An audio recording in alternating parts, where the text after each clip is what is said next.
y is equal to a bar bc plus a bar b bar c bar। Okay, ये है standard form Boolean expression की। अब दूसरी होती है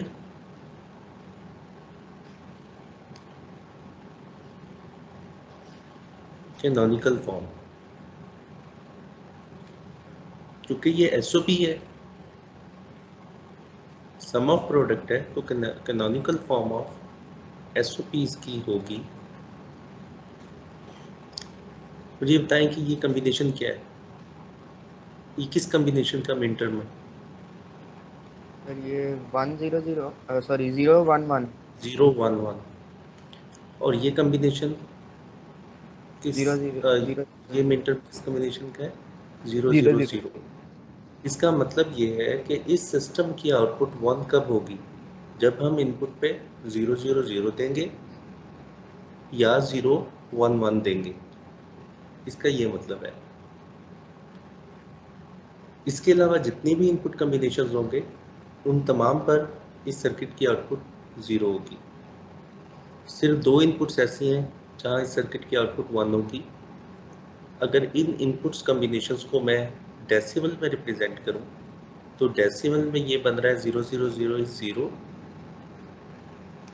और ये बन रहा है 3।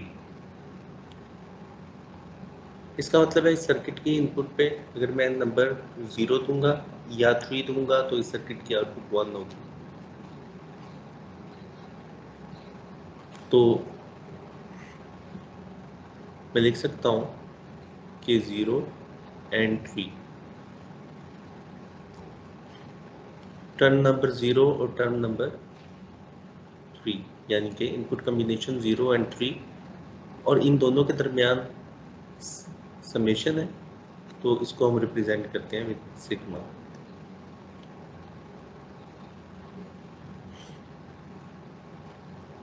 ये कैनोनिकल फॉर्म हो गई एसओपी की, यानी कि स्टैंडर्ड फॉर्म ये है और कैनोनिकल फॉर्म ये है। इसमें ये बता रही है कि जो पैरेंथेसिस के अंदर नंबर्स हैं जो कॉमा से सेपरेट हुए हैं, ये बता रहे हैं कि इस सर्किट की आउटपुट 1 कब होगी। तो इसी सर ये स्टैंडर्ड 3 फॉर्म कैसे को, है? ये 3 है ना फर्स्ट टर्म में,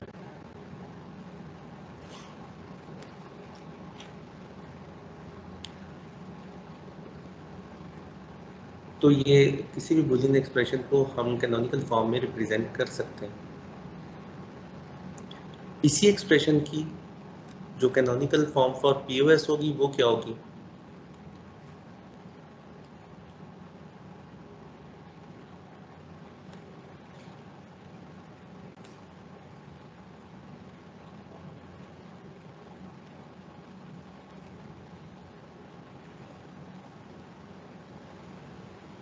सर इस 1 सर्किट की 4 इस सर्किट 5 की कौन सी टर्म्स में नहीं है? सर 1 2 4 टर्म 5 1 6 2 7 4 5 6 सर ये 7। इन टर्म्स का क्या होता है? प्रोडक्ट होता है। पीओएस में मैक्स टर्म्स का यस सर प्रोडक्ट होता है। तो ये तो हो गई मैक्स टर्म्स, और प्रोडक्ट को पाई से रिप्रेजेंट करते हैं, तो दिस इज इक्वल टू पाई।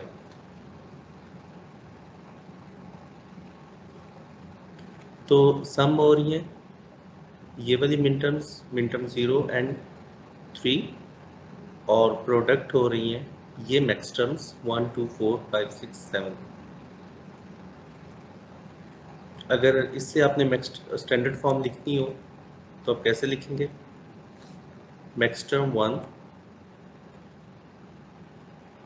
तो A plus B plus C bar, ये मैक्स टर्म 1 हो गई। Then max term 2 A plus B bar plus C, then 4 A bar plus B plus C. 5 के लिए A bar plus B plus C bar, 6 A bar plus B bar plus C and 7 के लिए A bar plus B bar plus C bar.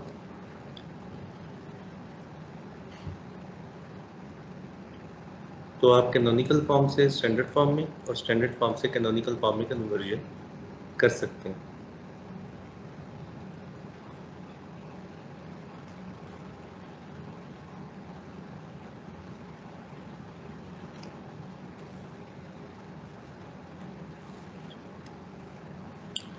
Last class में हमने देखा था के map for 4 variables.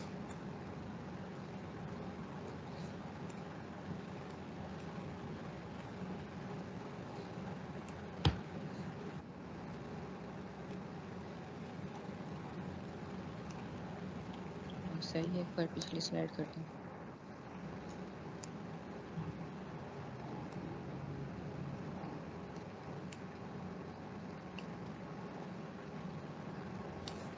जी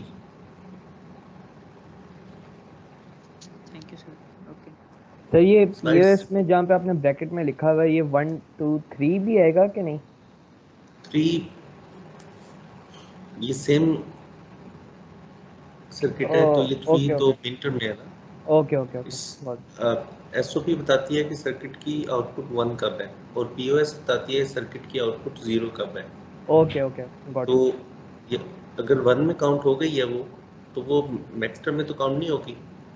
सही सही ठीक है, अगर उसकी मिन टर्म काउंट हो गई है उस कॉम्बिनेशन की तो उस कॉम्बिनेशन की मैक्स टर्म काउंट नहीं काउंट नहीं होगी। जी ओके। अगर आपके पास ट्रूथ टेबल गिवन है ए बी सी डी तो आप डायरेक्टली मैप कर सकते हैं के मैप में उसे। यानी कि आपके पास ट्रूथ टेबल गिवन है 0 0 0 0 0 0 1 0 0 1 0 एंड सो ऑन। तो के मैप में इसकी मैपिंग ऐसे होगी कि यहाँ पर this is min term 0 min term 1 मिन टर्म 2। तो यहाँ पर मिन टर्म 0 ये है, मिन टर्म 1 2 ये है and min term 3, min term 4, min term 5 6 and midterm 7, then midterm 8, midterm 9, 10 and midterm 11, 12, 13, 14 और midterm 15। तो इस तरह आप इस ऑर्डर में मैप कर सकते हैं डायरेक्टली ट्रूथ टेबल से। आप एक्सप्रेशन को या ट्रूथ टेबल से आप डायरेक्टली के मैप पे मैप करें, सॉल्व करें के मैप को और एक सिंप्लीफाइड बूलियन एक्सप्रेशन गेट कर लें।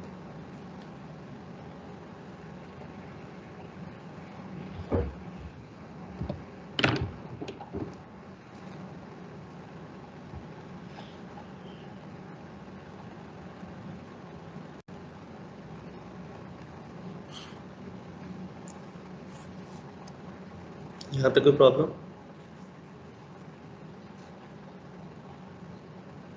No sir.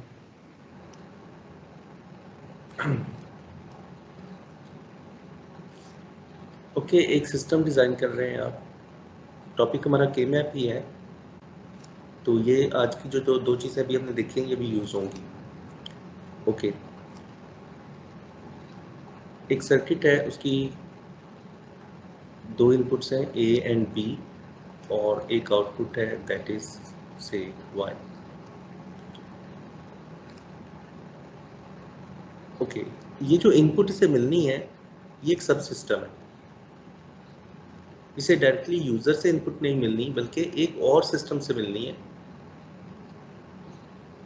इस सिस्टम ने इसको आउटपुट दे दी है, यानी कि इस सिस्टम को, सब सिस्टम को जो इनपुट प्रोवाइड करनी है वो एक और सिस्टम ने करनी है जिसे मैंने रेड से प्रेजेंट किया है।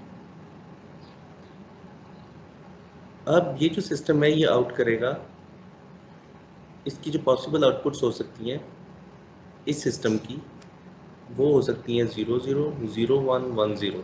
कभी भी इसकी आउटपुट पे से 1 1 नहीं आएगा।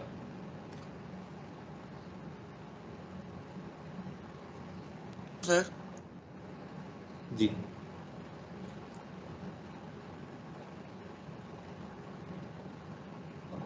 सर इसके आउटपुट पे 1 1 क्यों नहीं आएगा? मैं एक एग्जांपल ले रहा हूँ कि से कोई एक कम्बिनेशन जो है तमाम कम्बिनेशन से आउट नहीं करता। ये जो सिस्टम है ये तमाम कम्बिनेशन आउटपुट नहीं करता। इसकी जो आउटपुट है वो इस रेंज में रहेगी। ज़रूरी नहीं होता कि कोई सिस्टम जो है वो तमाम कम्बिनेशन आउट करे।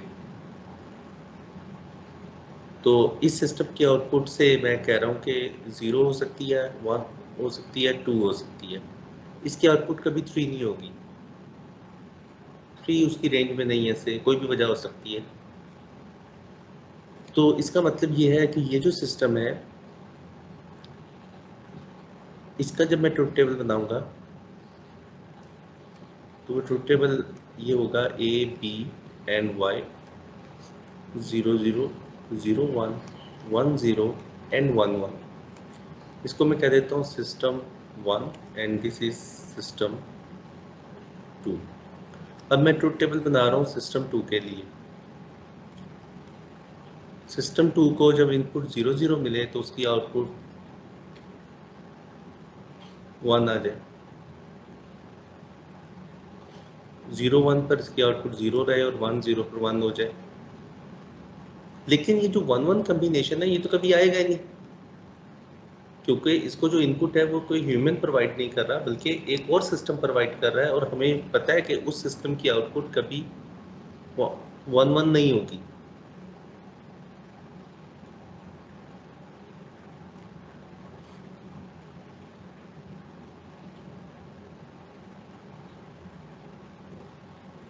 हम सिस्टम 2 की बात कर रहे हैं। सिस्टम 2 को इनपुट प्रोवाइड करनी है सिस्टम 1 ने, और हमें पता है कि सिस्टम 1 से 3 कम्बिनेशन प्रोवाइड कर रहा है, यानी कि सिस्टम 1 की आउटपुट पे 0 आएगा, 1 आएगा, 2 आएगा, 3 कभी नहीं आएगा।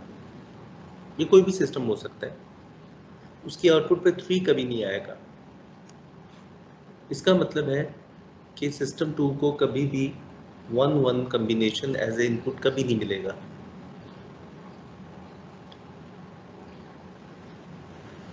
Yes sir. तो 1 1 अगर मैं ट्रुथ टेबल लिखने जा रहा हूँ सिस्टम 2 के लिए, तो 1 1 कम्बिनेशन के ऊपर इस सर्किट की आउटपुट क्या लिखूं, जबकि 1 1 कम्बिनेशन कभी आना ही नहीं है। सर फिर वो एरर लिखते हैं फिर।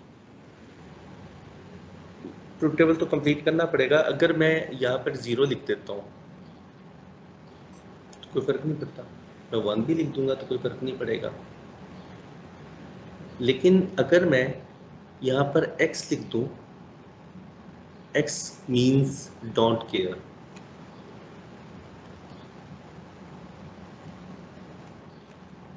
वन तो लॉजिकल वन है, 0 तो 0 है। अब यहाँ पर मैंने x लिख दिया है, x means don't care. Means कि जब 1 1 अगर इनपुट इस सिस्टम को मिल जाए तो उसकी आउटपुट कुछ भी हो जाए, आई डोंट केयर, क्योंकि मुझे पता है इनपुट की कभी 1 1 आनी नहीं है। लेकिन अगर किसी वजह से ये इनपुट आ जाती है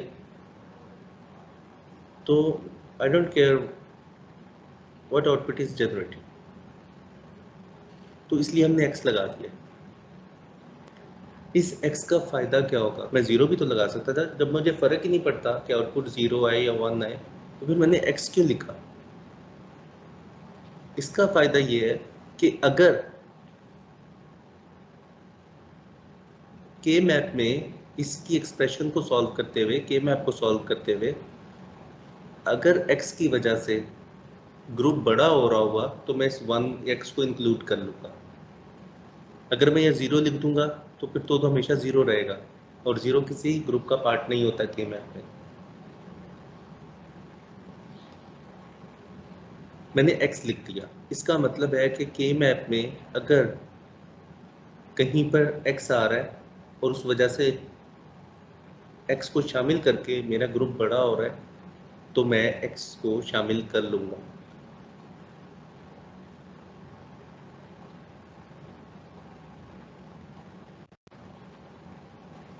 इसमें शामिल करने का फायदा क्या होगा जब वो काउंट ही ग्रुप नहीं बड़ा हो करता? जाएगा, ग्रुप बड़ा हो जाएगा।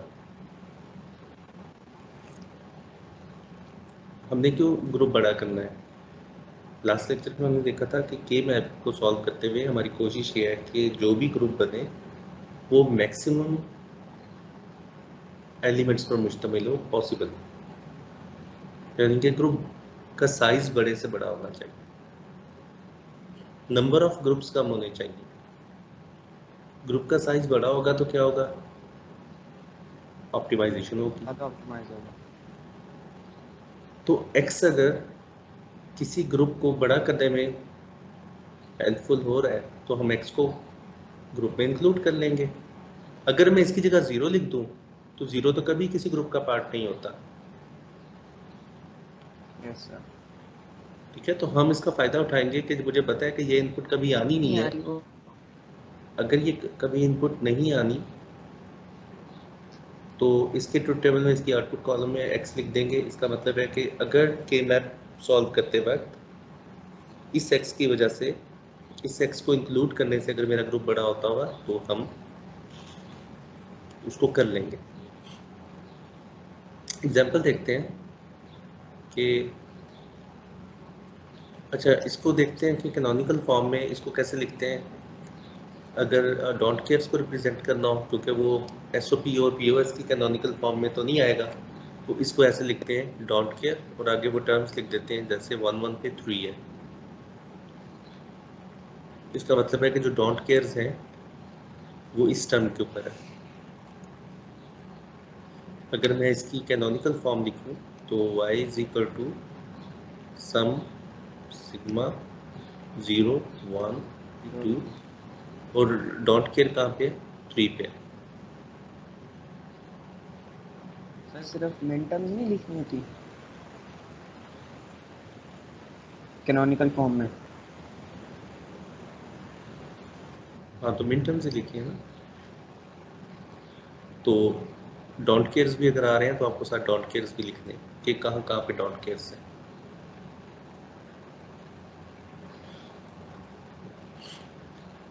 तो मैक्स टर्म में भी डोंट केयर्स आ सकते हैं, मिन टर्म में भी डोंट केयर आ सकते हैं।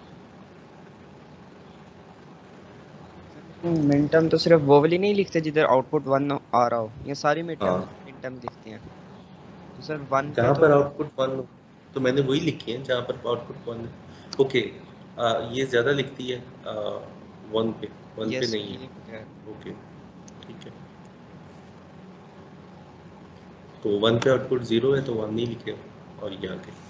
तो डोंट केयर कहाँ पे है? 3 पे। अब देखें कि अगर मैं 2 वेरिएबल्स का के मैप बनाऊं, 2 वेरिएबल्स का के मैप बनाऊं तो 2 पावर 2 इज इक्वल टू 4। इसका मतलब है 4 सेल का बनेगा, 4 सेल का बनेगा, यानी कि 2 रोज होंगी और 2 कॉलम्स होंगे। वेरिएबल्स के नाम है ए बी। तो हमने देखा था कि लेफ्ट मोस्ट वेरिएबल्स को हम रखेंगे, लेफ्ट मोस्ट वेरिएबल के जो ग्रे कोड्स के कम्बिनेशन है उनको हम यूज करेंगे टू रिप्रेजेंट अ रो। तो इसके कम्बिनेशन क्या बन रहे हैं? ए बार ए, तो ए बार ए और right most variable B bar and B. ये मिन टर्म 0 है, ग्रे ये कोड मिन टर्म 1, उल्टे क्यों बने हैं? Min term 2 and min term 3 जी। सर इसमें ग्रे कोड उल्टे क्यों बने हैं, मतलब 1 से 0 ग्रे कोड्स किस तरह बनाते हैं? ग्रे कोड्स वाला लेक्चर देख लेना।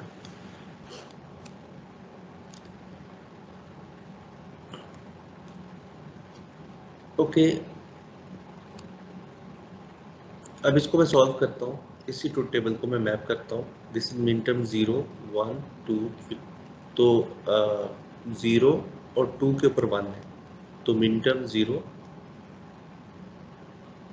और 2 पर 1 है, जबकि 3 पे डोंट केयर है।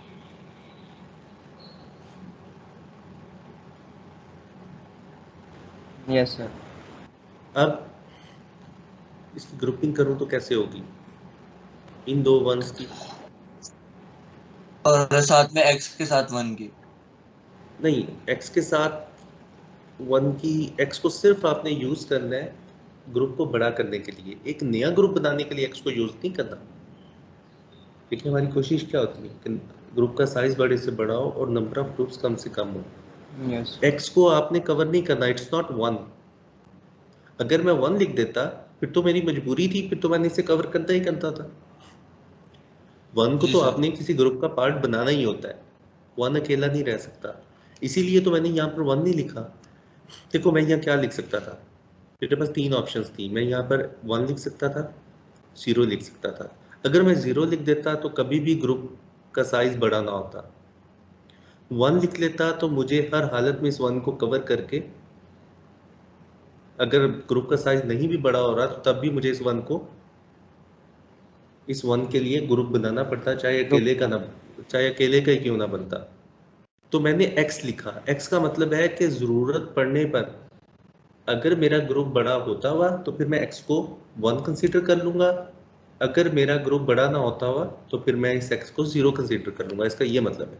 तो यहाँ चूंकि मेरा ग्रुप बड़ा नहीं हो रहा, बड़ा तब होता अगर यहाँ पर भी x होता है m1 पे, जी फिर सर। मैं एक बड़ा ग्रुप बना लेता 4 का। लेकिन चूंकि बड़ा ग्रुप नहीं बन रहा तो मैं x को 1 कंसीडर नहीं करूंगा, 0 कंसीडर करते हुए छोड़ दूंगा। तो मेरी जो एक्सप्रेशन बनेगी वो बनेगी y is equal to B bar.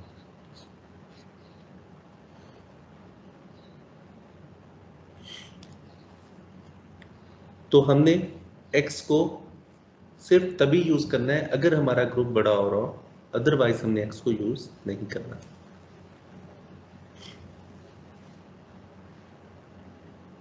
ये बात समझ आई? तो x होता क्या है कि हमारी हमेशा जो जितने भी सब सिस्टम्स होते हैं हमारे एक बड़े सिस्टम में, इन सबको इनपुट डायरेक्टली ह्यूमन नहीं दे रहा होता। एक सिस्टम है, एक सिस्टम की आउटपुट दूसरे की इनपुट है, उसकी आउटपुट तीसरे की इनपुट है, एंड सो ऑन। तो अगर किसी अगर किसी सिस्टम की आउटपुट में कुछ कम्बिनेशंस कभी नहीं आने, एक ऐसा सिस्टम है जिसकी आउटपुट पे कुछ कम्बिनेशंस कभी नहीं आने, और वो कम्बिनेशंस, वो आउटपुट किसी को इनपुट के तौर पे मिल रही है, तो जो जिसको इनपुट के तौर पे मिल रही है उसके ट्रुथ टेबल में हम उन कम्बिनेशंस के ऊपर x लगा देंगे। अब ये वही बात मैं कर रहा हूँ जो अभी मैंने एक्सप्लेन किया आपको इस स्लाइड के अंदर। ये वही बात है कि सिस्टम 1 की आउटपुट पे 3 कभी नहीं आना, तो सिस्टम 2 की इनपुट के ऊपर का जो ट्रुथ टेबल बनाऊंगा, सिस्टम 2 के लिए जो ट्रुथ टेबल बनाऊंगा, उसमें मैं उस कम्बिनेशन पे जो कि कभी नहीं आना उस पर मैं x लिख दूंगा, और ये x हेल्पफुल होगा उसको फर्दर ऑप्टिमाइज करने के लिए सर्किट को। अब देखें कि नंबर्स होते हैं बाइनरी कोडेड डिजिट्स। बीसीडी का आइडिया है आपको?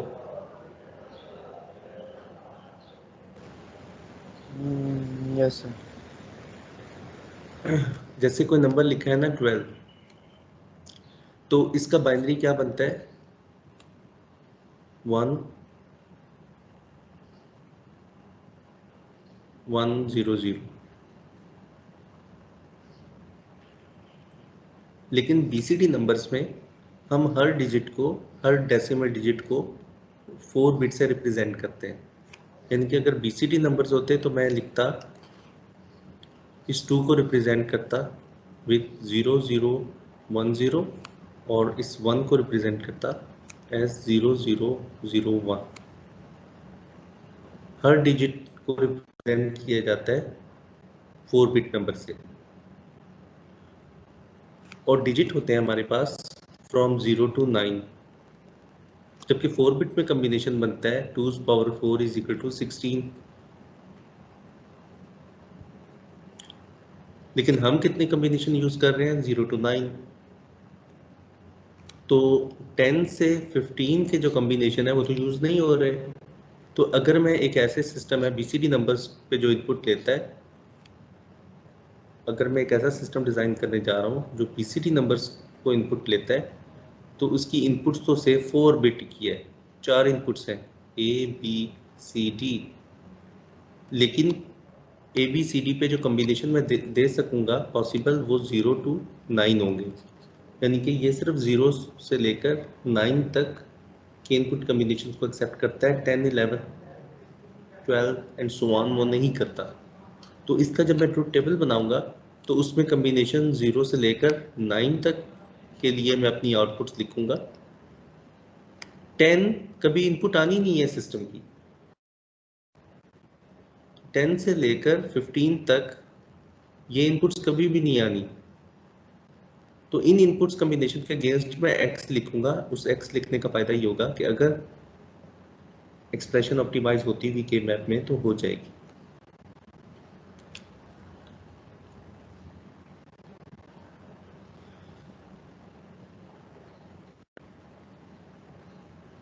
मैंने आपको बताया कि बीसीडी नंबर्स होते क्या है। बीसीडी में हर डिजिट को 4 बिट से रिप्रेजेंट किया जाता है। तो हमारे पास डेसिमल डिजिट 0 से 9 है, लेकिन 4 बिट में रिप्रेजेंट होने का मतलब है कि 2 power 4 is equal to 16 combination बनते हैं। लेकिन इस सिस्टम को जो चूंकि मैंने बीसीडी नंबर देना है तो बीसीडी नंबर तो 0 से लेकर 9 तक है सिर्फ। तो कॉम्बिनेशन 10, 11, 12, 13, 14, 15 ये कभी भी नहीं आएंगे। जब इस सिस्टम को 10 से लेकर 15 तक नंबर कभी भी नहीं मिलेगा, क्योंकि बीसीडी नंबर होते ही 0 से लेकर 9 तक है। तो इसका मतलब है इस सिस्टम की इनपुट 10 से लेकर 15, 10 को तो ऐसा नहीं लिखते हैं ना, 10 होगा तो 10 के 0 को 0000 लिखेंगे और 1 को 0001 लिखेंगे। 10 को तो फिर 8 बिट में रिप्रेजेंट करेंगे, 4 बिट में रिप्रेजेंट तो नहीं होता। इस चीज को समझे। मैंने एक एग्जांपल ली है, बुक में भी यही एग्जांपल है कि एक सिस्टम है जो एक बीसीडी नंबर इनपुट के तौर पे ले रहा है, A, B, C and D। ये एक बीसीडी नंबर्स है, इनके कोई भी डेसिमल का नंबर है ना 0 से लेकर 9 तक, हम उसका इक्विवेलेंट बाइनरी दे देते हैं 0000 एंड 9 के लिए 1001। ओके, 10 नहीं दे सकते हम क्योंकि 10 की सेंस ही नहीं बनती। ये कोई बाइनरी नंबर तो नहीं ले रहा ना, ये तो एक्चुअली बीसीडी ले रहा है और बीसीडी 0 से 9 तक होते हैं। तो इसका मतलब है कि इस सिस्टम के लिए जब मैं ट्रुथ टेबल लिखूंगा तो ट्रुथ टेबल में कॉम्बिनेशन 0 to 9 तक तो जो भी मेरी डिजायर्ड आउटपुट है वो होगी, लेकिन इनपुट कॉम्बिनेशन 10 नहीं होगा, कभी आएगा ही नहीं। इस सिस्टम को आप 10 देंगे तो वो वैलिड इनपुट ही नहीं है। 11 नहीं है, 12 नहीं है, 13 नहीं है, 14 नहीं है, 15 नहीं है, तो ये कॉम्बिनेशन तो यूज ही नहीं हो रहा है। तो इन कॉम्बिनेशंस पे आप क्या लिखेंगे? X। बराबर x लिखते हैं। तो उस x का फायदा ये होगा कि अगर हमारी एक्सप्रेशन ऑप्टिमाइज हो रही हुई तो हम उसको ऑप्टिमाइज कर लेंगे। इसकी एक्सप्रेशन लिखिए, कैसे ग्रुपिंग होगी इसकी? पहले 8 का ग्रुप बन जाएगा जो लेफ्ट साइड पे 2 कॉलम है। अब देखें, अगर ये x ना होता है तो फिर मैं 4 का बनाता, यस सर। क्योंकि यहाँ भी x ना होते तो x भी कोई ना होता तो फिर तो मैं इन 4 का बना देता और फिर इन 2 का बनाता सर और वैसे फिर 3 कॉलम तो बन रहा है, आखिरी वाली कॉलम भी आएगी। देखिए हम दोनों ही बना के देखते हैं।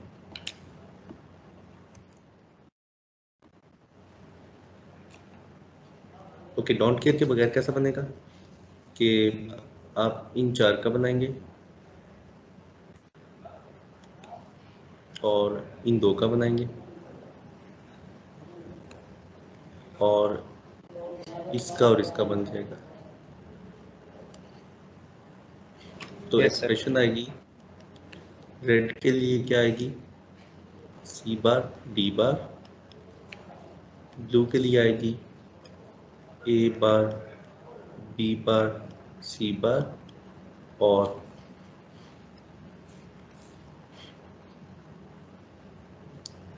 A bar B bar green के लिए D बार। अब इसी को हम डोंट केयर को यूज करते हुए बनाते हैं। अब 4 का बन रहा था तो ये इन डोंट केयर्स को हम कंसीडर कर लेंगे और बड़ा ग्रुप बना देंगे।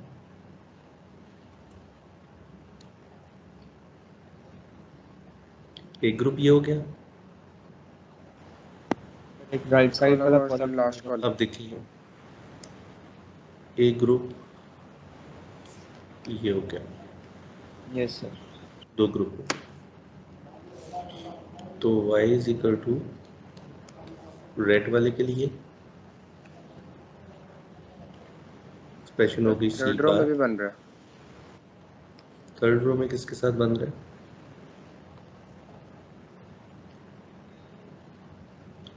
डोंट केयर को हमने सिर्फ सर यूज थर्ड करना है, डोंट केयर को हमने सिर्फ यूज करना है किसी ग्रुप को बड़ा करने के लिए। अगर कोई ग्रुप बड़ा नहीं हो रहा तो फिर डोंट केयर को कंसीडर करने की जरूरत नहीं है, जबरदस्ती उसको 1 कंसीडर करके एक नया ग्रुप बनाने की जरूरत नहीं है। इसलिए तो हमने x लिखा था, 1 नहीं लिखा था, क्योंकि अगर 1 लिखा होता तो इसको भी मुझे किसी न किसी ग्रुप में ले लाना पड़ता। Okay sir. तो C bar plus D bar. Plus D bar. I mean देख लें इन दोनों में फर्क। Yes sir. तो ये होता है डोंट केयर का फायदा।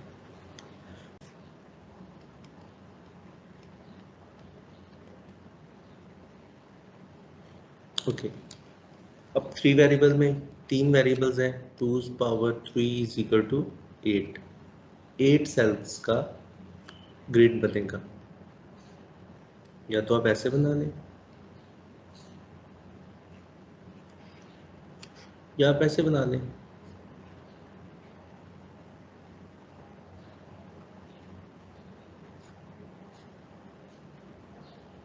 एक ही बात है। तो इसमें ए बी सी, तो इस केस में आप ए यहाँ पे लिखें, A bar A and B bar C bar, B bar C, B C and B C bar. इसमें बनाना है तो आप यहाँ पर ए बी लिख दें और यहाँ पे सी बार सी लिख दें। इट्स अप टू यू क्या कैसे लिख रहे हैं। ओके, एक्सप्रेशन की मैपिंग करते हैं। ए बार बी बार सी बार यहाँ पर 1 है, ए बार बी सी बार, ए बार बी सी बार यहाँ पर 1 है, ए बी सी यहाँ पर 1 है, और ए बी बार सी यहाँ पर 1 है। तो किसी ग्रुपिंग करें। Sir first column last column. पहले तो ये दो, इन दो का ग्रुप बन गया और सर फर्स्ट इन कॉलम दो और का, लास्ट कॉलम। तो एक्सप्रेशन आ गई y is equal to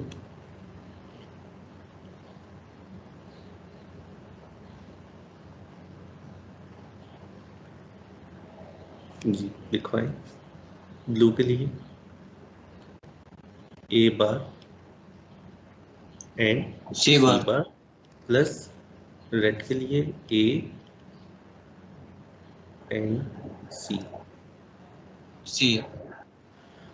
okay, अब मैं ट्रुथ टेबल अगर देखूं ना एक्स और का, ए बी एक्स और का ट्रुथ टेबल देखूं मैं तो 0 0 0 1 1 0 1 1 सेम इनपुट्स पे 0 रिटर्न करता है। तो इसकी एक्सप्रेशन क्या होगी? C is equal to A bar B plus A B bar. ये एक्स और का ट्रुथ टेबल। और एक्स नॉर का ट्रूथ टेबल देखूं तो ए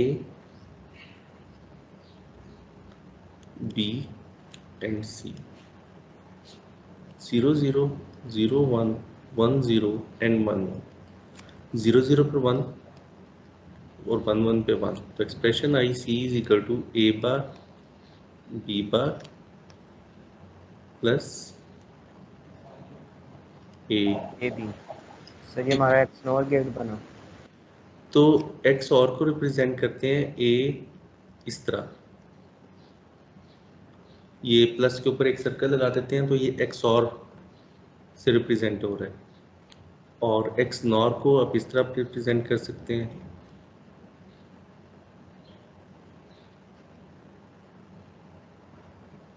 सर एक्स नॉर तो खाली प्लस के ऊपर नहीं होगा वो साइन कंजुगेट का?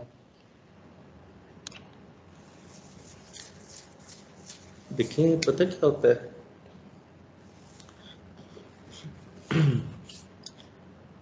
ये एक्स और करके उसके आगे मैंने गलत बना दिया, एक्स और करेंगे और उसके आगे इन्वर्टर लगाएंगे ना तो एक्स नॉट बनेगा। ओके सो इनपुट भी रिवर्स करेंगे। सही ठीक है, सही। तो इसको सॉल्व कैसे करेंगे कि पहले आप एक्स और ऑपरेशन लेंगे फिर उसके ऊपर बाहर ले लेंगे। एक्स ओके नॉर का डायरेक्ट ऑपरेटर भी होता है। सर ये हमेशा एक्स और या एक्स नॉर में से कोई एक बनेगा? हाँ हाँ, या तो एक्स और या एक्स नॉर, और फर्दर नहीं कुछ हो सकता। Okay sir.